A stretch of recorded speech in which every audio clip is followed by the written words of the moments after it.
Down.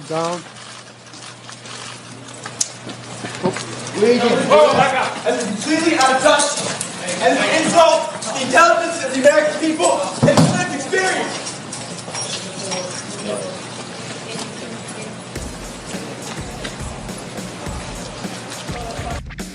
El disparo de Luigi Mangione contra el director ejecutivo de United Healthcare, Brian Thompson, surgió una conversación de calado. Por un lado, el rechazo a los actos de Mangione, un rechazo que bien puede hacerse sin por eso obviar que la indignación popular contra la industria de seguros médicos en Estados Unidos no solo es fuerte, sino legítima. Hubo y sigue habiendo quien prefiere plantear esto en términos simples y llegan incluso a decir que Brian Thompson, el CEO de esta aseguradora, es algo así como un héroe de la clase trabajadora. Delusional, dilulu. Pero lo interesante es algo más de fondo, la foto grande si queremos, que es la conversación sobre los sistemas de salud, o mejor dicho, la forma en que el modelo económico neoliberal supone una fractura del derecho a la salud. Y esto, como es obvio, no es un asunto exclusivo de los Estados Unidos. El columnista de la revista Jacobin y profesor adjunto de filosofía en Rutgers University, Ben Burgis, señala en un reciente artículo que los estadounidenses comunes y corrientes temen no poder obtener los procedimientos que necesitan o arruinarse pagando emergencias médicas. De hecho, están tan aterrorizados ante esta perspectiva que están dispuestos a pasar décadas pagando el equivalente funcional de una extorsión por la promesa teórica de servicios que en cualquier país normal se proporcionarían a todos como un bien público gratuito en el punto de servicio. De hecho, Burgis hace un interesante paralelo con el cuerpo de bomberos privado dirigido por Marco Licinio Craso en la antigua Roma. Craso iba a una casa que estaba en llamas, seguido por esclavos con cubos de agua, y se ofrecía a apagar el incendio si los propietarios primero aceptaban vender su casa a Craso por una fracción de su valor. Y sigue Burgis. Al igual que las compañías de seguros de salud actuales, este era un modelo de negocio basado en la idea de que la gente aceptará cualquier cosa cuando tenga miedo de perderlo todo. Esta es la foto grande de lo que ocurre en el Gigante del Norte, donde el acceso a la salud está reservado solo para quienes puedan pagarlo. Y en ese escenario de perversidad basada en la desigualdad, hay miedo, desesperación y enfado. Pero sobre todo hay quienes se lucran notoriamente con el miedo y la desesperación de quienes saben que si las cosas se ponen malas, no tendrán cómo pagarse unas horas en una clínica, ni mucho menos los tratamientos necesarios para poder salvarse a sí mismos o a los suyos.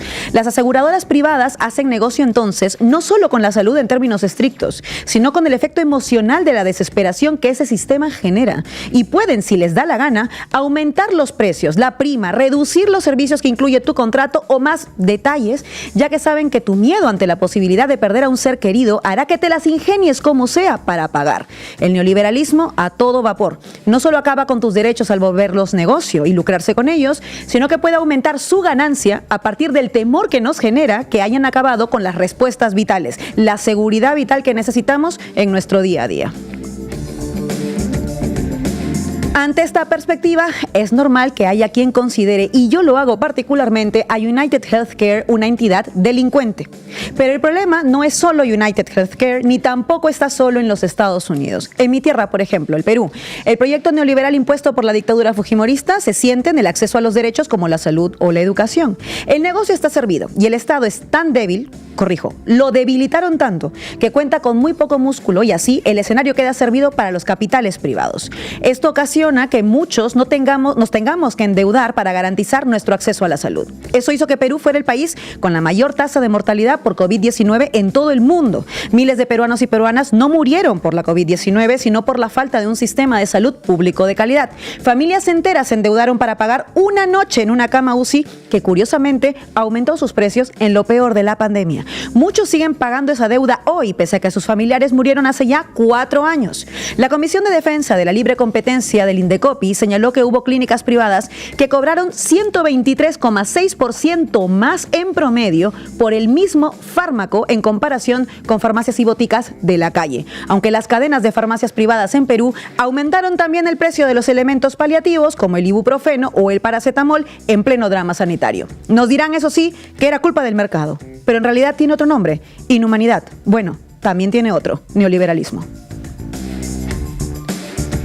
Y podemos hablar también del modelo chileno, ya que no es casual que mi vecino del sur fuera la cuna del proyecto neoliberal impuesto con dictaduras en nuestra región. El golpe de Estado contra el gobierno de Salvador Allende tuvo como objetivo no solo derrocar un gobierno democráticamente electo e incómodo para los intereses del imperio norteamericano, sino sobre todo la imposición de un programa económico neoliberal ortodoxo, para lo cual las condiciones de control autoritarias eran necesarias. El golpe militar de Pinochet se complementa así con la doctrina neoliberal, o mejor dicho, fue condición de posibilidad de la imposición de esta doctrina. Tanto el Chile de Pinochet como el Perú de Fujimori y la Argentina de Videla son una evidencia de que en América Latina el modelo neoliberal no puede desligarse en ningún caso de su origen: autoritarismo, mano dura, represión, torturas, es decir, violaciones de los derechos humanos, dictaduras para el neoliberalismo.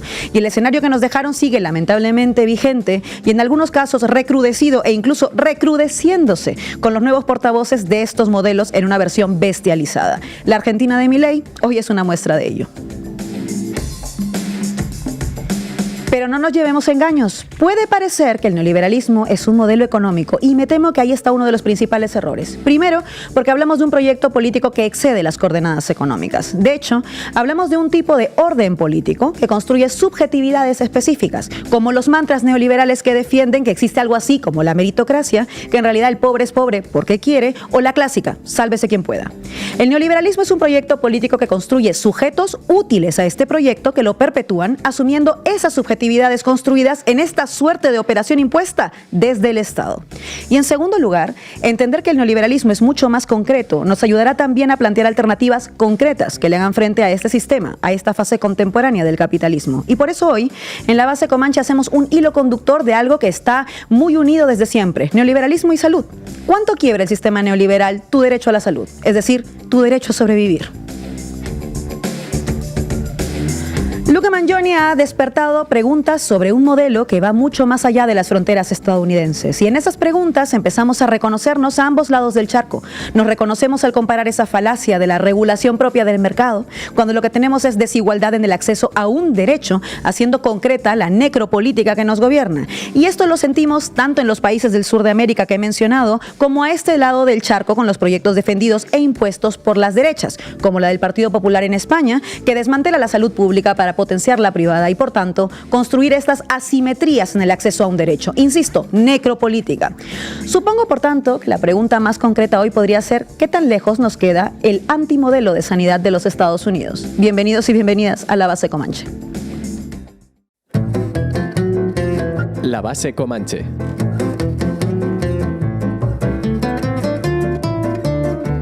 Bienvenidos y bienvenidas a La Base Comanche. Víctor, ¿qué nos traes hoy? Pues Laura, hoy repasaremos datos y casos, tanto en España como en América Latina, que nos dan muestras que nos estamos encaminando a ese modelo de sanidad privada estadounidense. Pues qué miedo. Y Raúl hoy suple a Saci Alejandre. Raúl Sánchez Cedillo, muchísimas gracias. ¿Qué tal ha estado el viaje por los medios de comunicación? Pues tétrico, hay mucho psycho killer en el mundo de los seguros privados.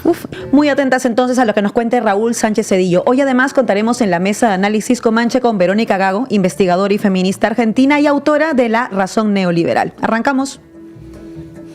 La base de datos. Víctor, buenas tardes. Buenas tardes, Laura. Me disculpo por cualquier conflicto o trauma, pero tenía que hacerse. Francamente, estos parásitos se lo merecían. Un recordatorio: Estados Unidos tiene el sistema de salud más caro del mundo, pero ocupamos aproximadamente el puesto número 42 en esperanza de vida.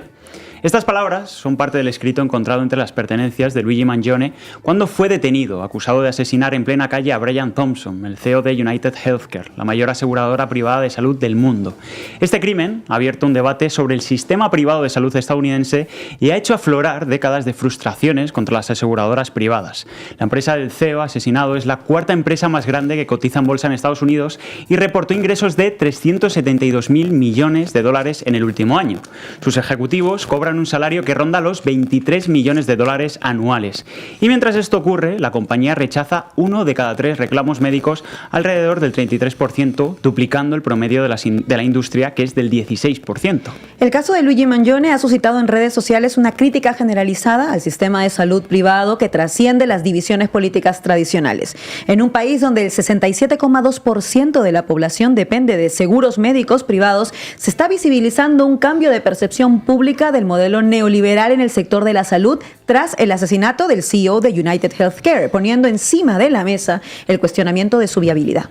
Y no es viable. En el modelo sanitario estadounidense todos los tratamientos médicos se pagan. Una prueba rutinaria de sangre u orina o una vacunación son varios centenares de dólares. Una noche de hospital ronda los $2.000. Una cirugía, decenas de miles de euros e imagínense un tratamiento continuado y avanzado para una enfermedad grave. En Estados Unidos hay 47 millones de personas que no tienen ningún tipo de cobertura médica y tienen dos únicas opciones: o pagar unas facturas médicas descomunales, en ocasiones incluso imposibles de pagar, o afrontar la enfermedad sin tratamiento alguno y asumiendo un sufrimiento crónico e incluso una muerte prematura. Para el resto de personas que tienen un seguro pagado por su empresa, un coste de más de $8.000 anuales por trabajador, o que están cubiertos por alguno de los programas estatales en los que el gobierno, la situación es un poco mejor, pero no tanto. Las aseguradoras privadas utilizan tácticas fraudulentas para negar los tratamientos o hacer que sean los pacientes los que paguen ese coste. Este es el resumen del modelo hacia el que vamos. En España tenemos que poner el foco en las señales que revelan la voluntad de los grandes capitales, apoyados por ciertos partidos políticos y medios de comunicación, para hacernos avanzar hacia un modelo de salud privado como el estadounidense. Nuestro sistema público de sanidad está siendo amenazado por la privatización que avanza mermando progresivamente los principios de equidad y accesibilidad. Un informe de la Federación de Asociaciones para la Defensa de la Sanidad Pública evidencia que el proceso de privatización sanitaria se ha extendido a todo el Sistema Nacional de Salud. En 2024, el gasto sanitario privado representó en España el 28% del gasto total, por encima de la media europea. Se están desmantelando progresivamente servicios públicos mediante la externalización y el deterioro deliberado de la atención primaria, que solo recibe el 14% del presupuesto, muy por debajo del 25% recomendado por la OMS. Las muestras que nos llevan al modelo sanitario estadounidense ya son evidentes: listas de espera interminables en la pública, hospitales colapsados, externalización de servicios básicos y una sociedad que recurre cada vez más al seguro privado como única solución. Y mientras la sanidad pública se derrumba por falta de recursos, esta semana el gobierno del PSOE y Sumar claudicaba ante las aseguradoras privadas y subía la prima de Mufase, un 33,5% en 3 años. La historia de Mufase es la de la supervivencia de un modelo que mantiene la inequidad en el sistema sanitario desde los últimos años del franquismo. Así es, Laura. El modelo de asistencia sanitaria de Mufase es un sistema de aseguramiento público de salud que se financia a partir de los presupuestos generales del Estado. Es obligatorio para los funcionarios, que pueden elegir entre ser atendidos por un seguro médico privado o por la sanidad pública. La mayoría elige la primera opción. Este modelo no solo es anacrónico, sino que alimenta una privatización encubierta. Según datos de la Federación de Asociaciones para la Defensa de la Sanidad Pública, las aseguradoras privadas multiplican sus ganancias mientras el gobierno destina recursos públicos a sostener un sistema que beneficia más a las empresas y sus exigencias que a los propios mutualistas. Un ejemplo: en 2023 las aseguradoras obtuvieron ganancias de 10.500 millones de euros, de los cuales solo el 17% provino del mutualismo administrativo. Al mismo tiempo, crecen los seguros complementarios privados, impulsados por el deterioro de la sanidad pública, especialmente en comunidades históricamente gobernadas por el Partido Popular. Y lo que es más, los datos de colapso en la sanidad pública son utilizados por las aseguradoras privadas para justificar el aumento de las primas. Estas señales evidencian cómo el proceso de privatización en España avanza, vislumbrando en el horizonte el modelo de salud estadounidense. Pero ¿y en América Latina? También hay casos encaminados hacia ese modelo, ¿verdad? Verdad. Comencemos en Chile, donde el modelo neoliberal significó la instauración de un Estado subsidiario, promoviendo la privatización de los servicios públicos y el desmantelamiento del Estado, reduciendo considerablemente su capacidad de provisión de educación, vivienda, salud, etc. Si nos centramos en el ámbito de la salud, la Constitución neoliberal del dictador Augusto Pinochet introdujo un modelo por el cual los chilenos pasaron a cotizar con un porcentaje de su salario para acceder a servicios de salud de forma individual. Gracias a este modelo se enriquecieron los holdings de servicios de salud y las administradoras de fondos de pensiones. Este sistema de salud dual lo que hace es segmentar y segregar a sus pacientes de acuerdo a su capacidad de pago y los riesgos de su enfermedad. Por un lado, una minoría de mayores ingresos se concentra en las instituciones de salud previsional, que funcionan como un esquema de seguros, y, por otro, una mayoría de la población, alrededor del 75%, de menores ingresos, que son atendidos por el Fondo Nacional de Salud. No obstante, la red pública asume reglas similares a las del mercado y modelos de gestión propios del sector privado. arancelamiento de las atenciones, externalización de servicios, búsqueda del autofinanciamiento de hospitales, etc. Asimismo, la estructura de ingresos y gastos del sistema ha quedado desfasada en favor del sistema privado, conformando así un fuerte nicho de acumulación en este sector sustentado con fondos públicos. Por tanto, el rol subsidiario del Estado en el modelo neoliberal chileno solo ha servido para acrecentar la acumulación de grupos empresariales que controlan la salud, como el Grupo SAIT o el Grupo Penta, en detrimento así de la sanidad pública.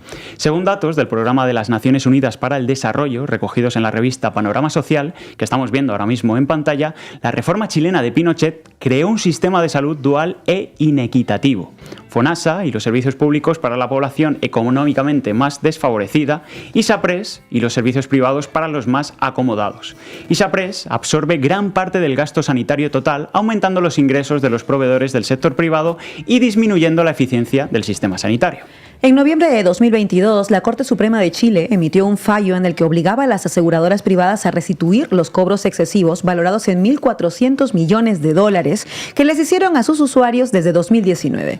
Este caso se suma a años de judicialización de un sistema abusivo de alza de precios y que ha instaurado un modelo discriminatorio contra mujeres en edad fértil, ancianos y enfermos crónicos. Ante esta situación judicial, el gobierno de Gabriel Boric y la oposición le echaron un salvavidas a las ISAPRES el pasado mes de mayo, aprobando la extensión del plazo a 13 años para que paguen los cobros abusivos a sus clientes y, además, permitiéndoles nuevas alzas en sus planes de salud. La disposición permite a las aseguradoras ajustar los precios de sus planes base sin ningún mecanismo de contención dentro del indicador de costos de la salud durante los próximos 3 reajustes anuales. Esto significa que las alzas podrán ser mayores a las habituales en los siguientes 3 años. Recordándonos el caso de España, del que hablábamos antes, el gobierno supermazo progresista claudica ante el sector privado de la salud, cediéndole terreno en detrimento de la pública. En una entrevista con La Tercera, su ministra de Salud, Jimena Aguilera, justificaba la decisión argumentando que el presidente no estaba dispuesto a asumir la responsabilidad de dejar caer a las aseguradoras privadas. En fin, pero vayámonos a otro caso en América Latina que da muestras de cómo el neoliberalismo fractura el derecho a la salud. Perú. En este caso, el neoliberalismo fue impuesto en el país en 1992 por la dictadura de Alberto Fujimori y fue legitimado por la Constitución de 1993, instalándose exitosamente como modelo de gobierno que limita el papel del Estado y promociona la inversión privada. Como explica Anaí Durán en un análisis político sobre el sistema de salud peruano en el CELAG, el neoliberalismo ha conseguido expandirse en el país también como una racionalidad entre los sectores populares que alienta el emprendedurismo, como capacidad de sacar adelante tu negocio, ser tu propio jefe, triunfar a toda costa sin regulaciones estatales ni consideraciones sociales. Ante el abandono estatal, la falta de regulación y la crisis, ese emprendedurismo hizo que durante la pandemia se pudieran ver desde niños vendiendo mascarillas y alcohol gel hasta el multimillonario Rodríguez Pastor con su cadena de farmacias, los laboratorios que acaparaban el oxígeno y las ambulancias que triplican el precio cuando se trataba de un paciente con COVID-19. 30 años de neoliberalismo nos han convertido finalmente en un país que no produce oxígeno medicinal, que no tiene laboratorios, que no promueve investigación científica, que no puede regular ni anteponer la salud de sus ciudadanos a los intereses de los lobbies de las clínicas y de la CONFIEP, que se enriquecen a costa de las necesidades sanitarias de la población. En el contexto de la pandemia en Perú se pudo apreciar las consecuencias del modelo neoliberal y cómo la salud era puramente un negocio. Todos los hospitales estaban colapsados, pero a la población se le recomendaba acudir a laboratorios privados donde te pedían hasta $500 por realizar una prueba de COVID. Es la Constitución del 93, dijo el ministro de Salud del gobierno de Sagasti. Apelemos a la buena voluntad de los privados, dijo la ministra de Economía. Y así, durante 3 meses, las clínicas cobraron lo que les dio la gana mientras negociaban con el Estado precios razonables.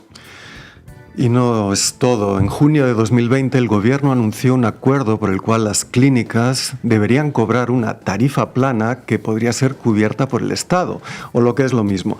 Las clínicas privadas cobrarían 55.000 soles por 1 o 20 días de hospitalización, sumando además gasto de medicamentos que consiguen más baratos o exámenes médicos innecesarios.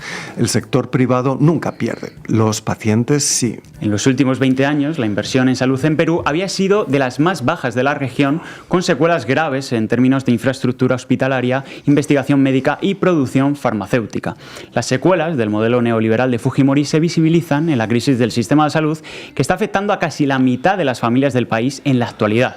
Según un estudio elaborado por el CEPI para Exitosa, el 44,7% de las familias peruanas tiene al menos un miembro enfermo, lo cual refleja la incapacidad del sistema para brindar una atención de calidad al pueblo peruano. Esta situación golpea sobre todo a los sectores de la población más vulnerables, en los que un 60% de las personas no cuentan con un diagnóstico médico por la saturación del sistema. Ante la falta de atención médica en el mermado sistema de salud público, las personas optan por clínicas particulares o por farmacias para automedicarse. Según datos del Instituto Nacional de Estadística, en 2023 el 46% de la población enferma buscó atención en farmacias y solo el 31% recurrió al sistema público saturado y desmantelado por el modelo neoliberal. Muchas gracias, Víctor. También queremos dejar claro que nuestra visión, el mejor sistema de salud posible es un sistema de salud privado donde cada argentino pague sus servicios. El mejor sistema educativo posible es uno donde cada argentino pague por sus servicios. Esto es así. Raúl, buenas tardes. Buenas tardes. Vamos con ese bisturí mediático. Titulares al banquillo. Vender en los medios la sanidad y los seguros privados de salud es tan o más importante que tener unas instalaciones y un personal disponible. El marketing mediático de los seguros privados de salud ha pasado de ser un nicho de clase media y alta, un signo de distinción y privilegio para los servidores del Estado, como es el caso de la Muface española, así como para las clases medias y altas, que siempre tenían su Sanitas, su Asisa, e iban a su Hospital Quirón sin tener que mezclarse con la plebe pestífera y, de paso, encontrarse al novio de Ayuso. Hace tiempo que ha pasado a ser un sector financiero y económico en expansión y conquista que no tiene la menor intención de hacer prisioneros. Para ser aceptable que la salud de las personas es una mercancía como cualquier otra, hay en el marketing mediático, directo e indirecto, explícito o tácito, brutal o subliminal, dos principales tácticas narrativas. La libertad, con enormes y irónicas comillas, y fundamentalmente, desde la pandemia del COVID-19, el miedo, liso y llano, a la muerte prematura, a la muerte espantosa, a la muerte sin asistencia en una residencia de ancianos madrileña, por ejemplo. Como bien indican las cifras de negocio, el saldremos mejores de la última pandemia global se ha traducido en un aumento vertiginoso de los seguros sanitarios privados en todo el orbe. Lejos de ser un fenómeno inexplicable, se entiende bien el porqué. Basta un buen detector de silbatos para perros. La muy centrista Vanguardia de Barcelona, por ejemplo, buque insignia del Grupo Godó, publicaba el 15 de septiembre pasado un Especial Salud, SIC, con los siguientes titulares. Los seguros de salud ganan adeptos. Como las guiosas o el wellness, vamos, una cuestión de gustos del consumidor. Ahí le has dado, Laura. Y en el encabezado leemos: la COVID impulsa a las aseguradoras con 500.000 de nuevos clientes al año. El autor del artículo, Iñaki de las Heras, recoge las declaraciones de un manager de la mercancía sanitaria. Carlos Hernández, director general adjunto de negocios de Segurcaixa Adeslas, atribuye el crecimiento de estos seguros a aspectos como una mayor concienciación de la población en el cuidado de su salud, en especial a raíz de la pandemia, y también a los esfuerzos de las aseguradoras por incrementar la calidad de su servicio y por desarrollar soluciones cada vez más adaptadas a las necesidades del cliente. Eso, dice, ha influido en una mayor percepción de la sanidad privada. Ya te digo, es que, Raúl, antes de la pandemia a nadie nos importaba la salud. Entonces era un no te agobies por esa neumonía, tú come bien y verás que pronto te curas. ¿Cuánta razón tiene Segurcaixa? Ya te digo, la razón les asiste de toda la vida, sobre todo la de Marguenda. Aunque el apoyo de los medios oligárquicos es un mero complemento, cuando toda una ministra de Sanidad de tu gobierno mega mazo súper progresista por puto España se declara apolítica sobre la cuestión de Muface, a sabiendas de que el porcentaje de población total que, estando cubierta por las mutualidades de funcionarios, elige la atención sanitaria por seguros privados es de un 78%, según el estudio realizado por la citada Federación de Asociaciones para la Defensa de la Sanidad Pública. Mónica García, again. Again and again and again and again, que diría un Luis Aragonés en inglés. Quizás se trate de un vicio, pero ayer mismo en los micrófonos de la muy ontológica cadena SER, motivada acaso por la irresistible voz de Aimar Bretos, la ministra de Sanidad y candidata confesa a un alto cargo de la Organización Mundial de la Salud entonaba aquello de yo ni de lo uno ni de lo otro. Como si el hecho de que la salud sea un negocio y un privilegio de las clases medias y altas fuera como el debate sobre la cebolla en la tortilla de patatas. Sobre la cuestión de Muface decía lo siguiente. Yo nunca he hablado nada de Muface. Pero por eso se lo pregunto yo. Ya, no, pero como ha salido ahora, ¿no? Ha salido que yo he dicho de Muface. Muface tiene grandes detractores, tiene grandes seguidores. Yo no estoy ni en unos ni los otros. Esta entrevista de Mónica García nos deja perlas como esta y otras desde hace unos meses. Pero bueno, muy de acuerdo con Mónica. En la vida, con salud o sin ella, lo que hay que hacer es no meterse en líos. Sobre todo cuando vienen del lado del corporativismo, del alto funcionariado conservador, del estamento médico que vive y gana muy bien, entre la pública, donde se aprende y se gana prestigio, y la privada, donde se gana a secas.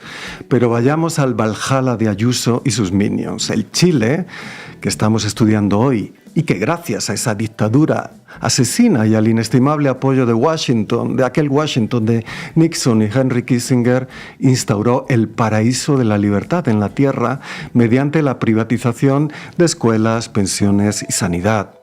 La sanidad chilena, supuestamente un sistema mixto, depende de las llamadas ISAPRES, de las que ya hemos hablado, las instituciones de salud previsional consagradas por la Constitución pinochetista de 1980, desgraciadamente vigente a pesar de los intentos, y que dice en su artículo 19.9: el Estado protege el libre e igualitario acceso a las acciones de promoción, protección y recuperación de la salud y de rehabilitación del individuo.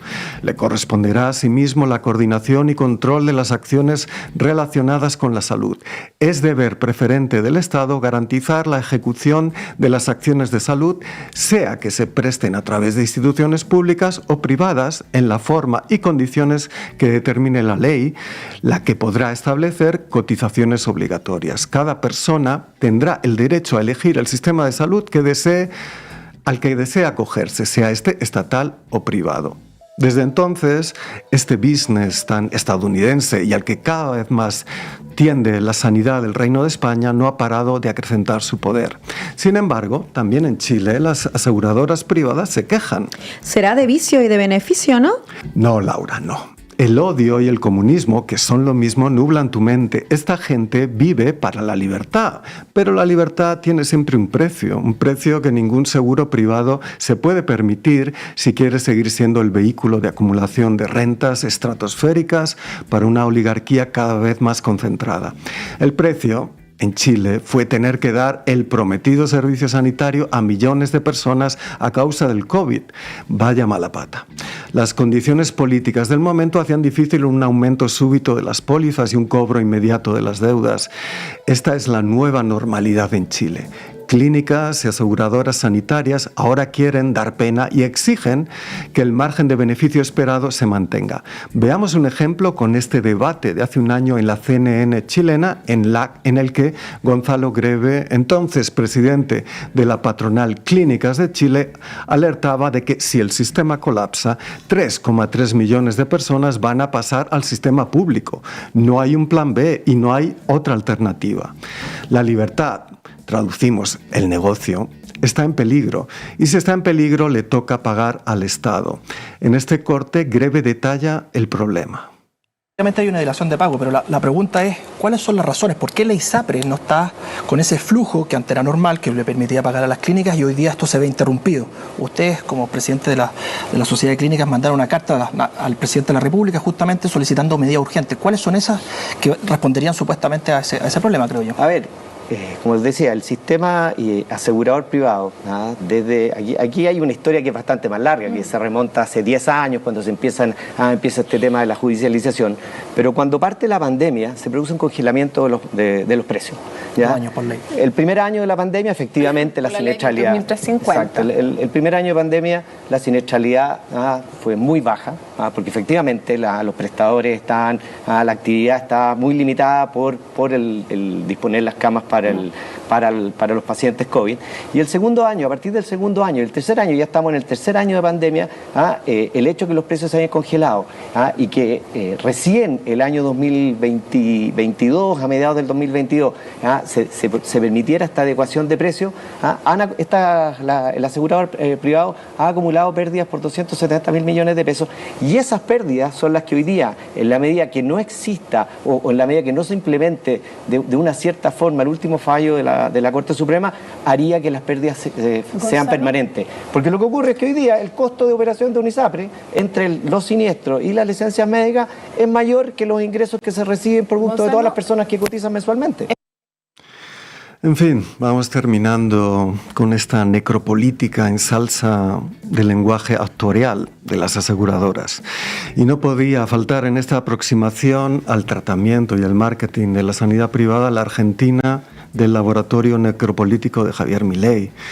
Mientras hoy la prensa financiera celebra la reducción de la inflación, el crecimiento del PIB, mientras en proporción inversa crece la miseria, el hambre y la mayoría de la población sufre los recortes bestiales en el derecho a la atención primaria, especializada, cirugías, tratamiento del cáncer, salud mental y cuidados de personas con discapacidad, dice mucho este antiobituario del rockero nazi argentino ante la muerte de Ginés González García, médico cirujano, especialista en salud pública y uno de los grandes defensores de la sanidad pública argentina y de su universalidad, del derecho al aborto, y que fue ministro de Salud en las legislaturas de Duhalde, Néstor Kirchner y Alberto Fernández.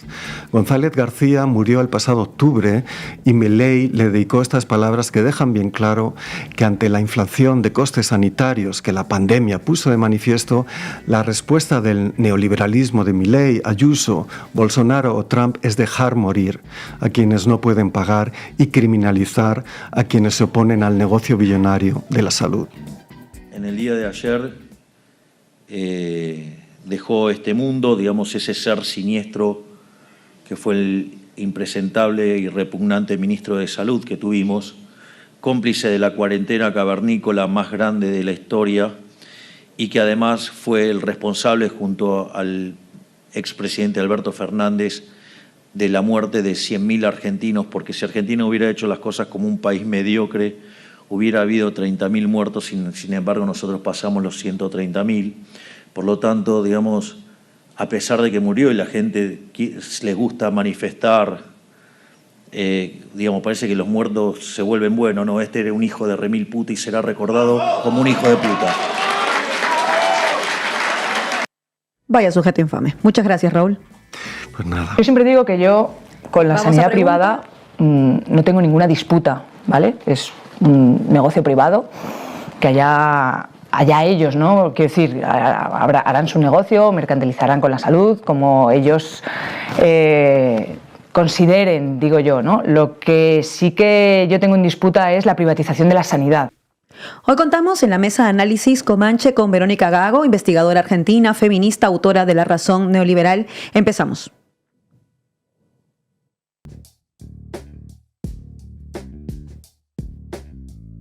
Bienvenida, Verónica, gracias por estar hoy con La Base Comanche. Hemos hablado del neoliberalismo como un proyecto que excede al modelo económico, el neoliberalismo como proyecto político que fractura nuestros derechos.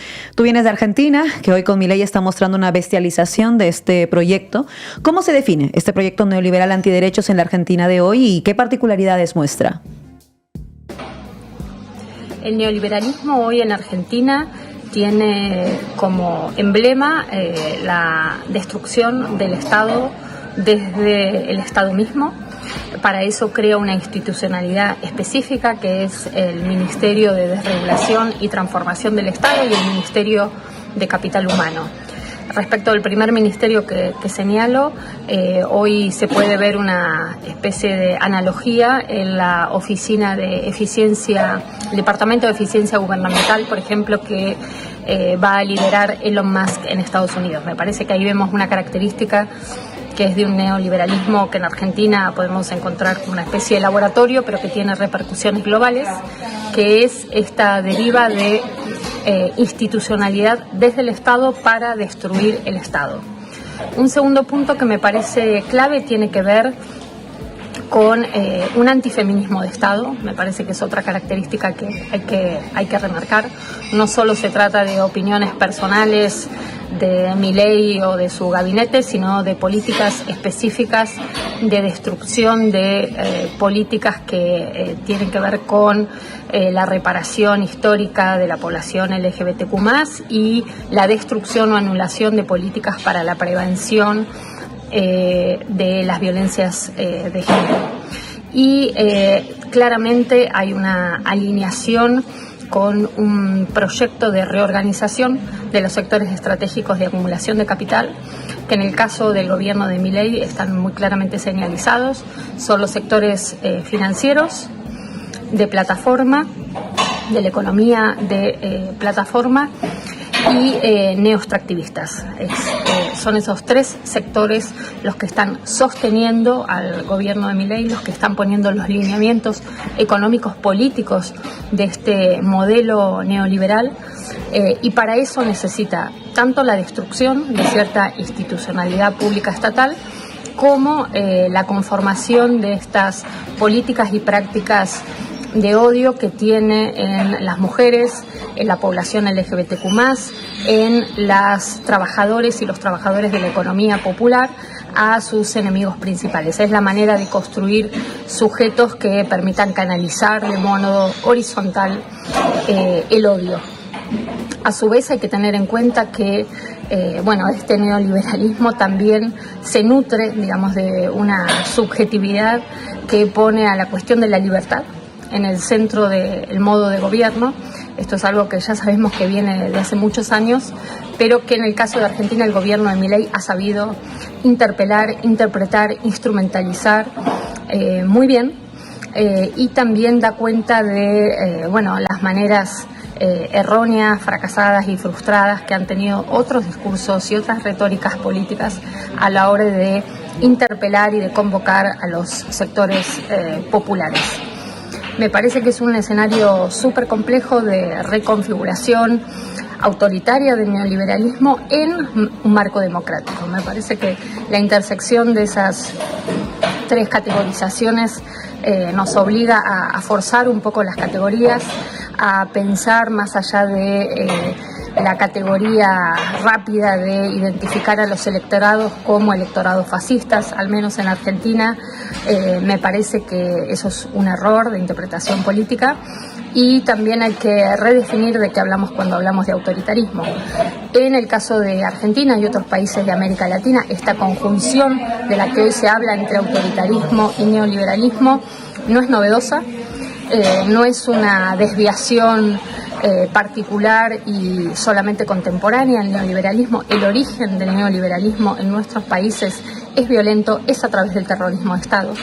Y hoy estamos frente a una configuración de tipo autoritario con características totalmente novedosas en un punto, porque se da al interior de lo que llamamos marco democrático. Esto creo que, de nuevo, pone la cuestión de la libertad como elemento de la subjetivación política en el centro de nuestros debates, de nuestros dilemas, y también en la manera en que el gobierno de Milei quiere capturar ese sentido de la libertad, asimilándolo, poniéndolo como equivalente, como sinónimo de capital humano. ¿Cómo estás, Verónica? Háblanos un poco de la situación de las mujeres que quieren abortar en esta circunstancia en la que se ha situado la Argentina con Milei, y también qué recursos alternativos se están pensando desde el movimiento feminista. Respecto a la situación del aborto, hay una ofensiva permanente del gobierno por vaciar de recursos públicos la posibilidad de hacer efectivo el derecho al aborto legal, seguro y gratuito. además de una ofensiva retórica permanente. He sabido que Milei se ha referido varias veces a las asesinas del pañuelo verde. Hay una criminalización, digamos, en el discurso, pero también una obstaculización, de hecho, en los recursos, y esto también tiene un mapa a nivel nacional de dificultades distintas según las provincias, a pesar de que la ley es nacional. Hace algunas semanas en Argentina se reunió por primera vez la Conferencia de Acción Conservadora, la CEPAC.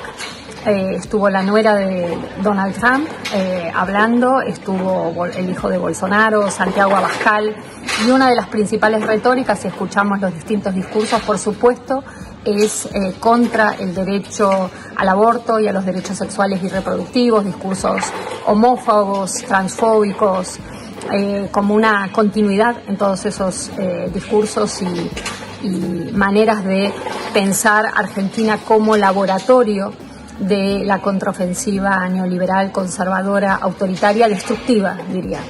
Entonces, el gobierno no deja de provocar, de anunciar de que va a derogar ese derecho, pero es importante señalar que hay una obstaculización concreta y cotidiana y un intento de deslegitimación a nivel discursivo por parte de las distintas instancias de gobierno. Sabemos que es un hito fundamental la conquista del derecho al aborto durante la pandemia, después de años enormes de lucha, después de un liderazgo de la campaña nacional por el derecho al aborto legal, seguro y gratuito en Argentina, que ha sido inspiración también para muchos lugares del mundo.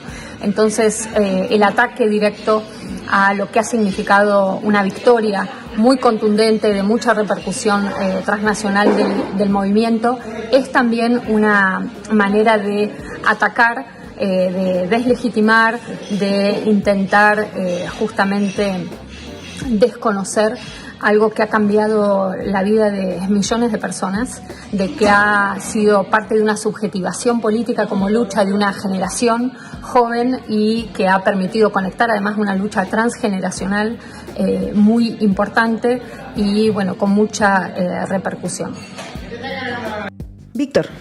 Hola Verónica, gracias por estar en la base Comanche de hoy. A lo largo del programa hemos visto señales, tanto en el caso de España como en países de América Latina, Perú, Chile, Argentina, de cómo nos estamos acercando a ese modelo estadounidense de sanidad privada. Entonces mi pregunta es, ¿cómo se revierte esa situación de años de privatización del modelo neoliberal y qué alternativa hay mirando hacia el futuro? La discusión sobre la salud está siendo fundamental en Argentina. El sector de médicos, médicas, enfermeras, enfermeros y en particular el sector de salud mental es uno de los sectores más importantes en lucha en este momento en Argentina. Hay un intento de nuevo, ataque directo a su función pública, social, comunitaria. Hay un intento de deslegitimar estas instituciones públicas que han sido fundamentales durante la pandemia. Entonces lo que vemos es la articulación de esta doble estrategia, ¿no?, de desfinanciamiento y deslegitimación. Es interesante que estas luchas están acompañadas y rodeadas de apoyo barrial, social, comunitario, de distintas organizaciones políticas que muestran permanentemente lo que significa esas instituciones públicas en redes más amplias, lo que significa la atención en situaciones muy graves y muy críticas, que, como sabemos, de la pandemia para acá, en particular en Argentina, frente a la crisis económica, frente a la crisis social, los efectos en términos de salud mental están siendo muy agudos. El proyecto de Milei claramente es la desregulación de todo lo que es el sistema de salud. Incluso hoy hay una desregulación también de las medicinas prepagas, de las medicinas privadas, de las formas que se articulan estas medicinas prepagas con las obras sociales de los sindicatos. Es decir, hay un intento de reprivatización de este servicio esencial, si lo llamamos así, tomando el lenguaje de la pandemia. Y yo creo que hay una importancia decisiva en cómo se anuda la resistencia y la lucha de los trabajadores y las trabajadoras del sector de sanidad, que están requiriendo más financiamiento, más salario para proveer mejores formas de atención, y en muchos casos, al menos en la Argentina, esto se da en articulación con espacios barriales y comunitarios. Es decir, es imposible pensar la salud pública estatal sin la articulación de operadores y operadoras comunitarias, sociocomunitarias, barriales, redes transfeministas que hacen también posible que esta salud pública, aún desfinanciada, aún atacada, llegue a ciertos sectores, a ciertas poblaciones en momentos críticos. Yo creo que parte de la estrategia política es reconstruir y solicitar estas redes de acompañamiento, esta producción colectiva de legitimidad y de volver a nombrar cuál es la función social de la sanidad, de la salud pública, reivindicar lo que ha pasado en la pandemia, donde se aplaudía a estos trabajadores y a estas trabajadoras, donde no fue suficiente ese aplauso para conseguir derechos y salarios acorde, y donde se ha evidenciado también la articulación entre estas formas asalariadas de trabajo en la salud y las formas no asalariadas con las que estas profesiones y estas tareas laborales se articulan y hacen posible su trabajo en distintos territorios. Hoy son un sector clave en la resistencia en Argentina. Y me parece que junto al sector de la educación pública han marcado momentos importantes en la resistencia frente a esta manera de atacar lo público, y sobre todo las articulaciones múltiples que tiene lo público desfinanciado con otras formas de organización social y política. Verónica Gago, investigadora, feminista, autora de La Razón Neoliberal, muchísimas gracias por haber estado con nosotras en La Base Comanche. Nosotros llegamos ya al final de nuestro programa y les dejamos con un temazo de UFO, Doctor. Hasta el próximo año.